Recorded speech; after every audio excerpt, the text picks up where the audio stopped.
তো চলুন আমরা আমাদের কম্পিউটারের ডেস্কটপে এবার চলে যাব। প্রথমেই আমাদেরকে যে কোনো একটি ইন্টারনেট ব্রাউজার ওপেন করতে হবে। আমি ক্রোম ব্রাউজারটি ওপেন করলাম।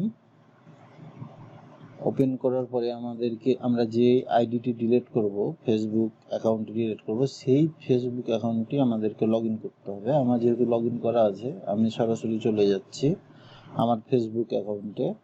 এখানে ফেসবুক অ্যাকাউন্টে আসার পরে আমরা এই যে আমাদের যে লোগোটা আছে, আইকনটি আছে, এই আইকনে এখানে একটা ক্লিক দেব। ক্লিক দেওয়ার পর এই সেটিং অ্যান্ড প্রাইভেসি দেখছেন আপনারা, সেই সেটিং অ্যান্ড প্রাইভেসিতে একটি ক্লিক দেব। তারপরে আবার সেটিংয়ে ক্লিক দেব। সেটিংয়ে ক্লিক দেওয়ার পরে এই ধরনের একটি ইন্টারফেস আসবে। আমরা মেমোরাইজেশন সেটিংয়ে গিয়ে এডিটে গিয়ে একটি ক্লিক দেব। তারপরে স্ক্রল করে নিচে আসবেন, দেখবেন আপনারা request that your account be delete after you pass away. আমি এই অ্যাকাউন্টটি ডিলিট করার জন্য একটি রিকোয়েস্ট দেব। সেক্ষেত্রে এখানে আমরা একটি ক্লিক দিয়ে দেব।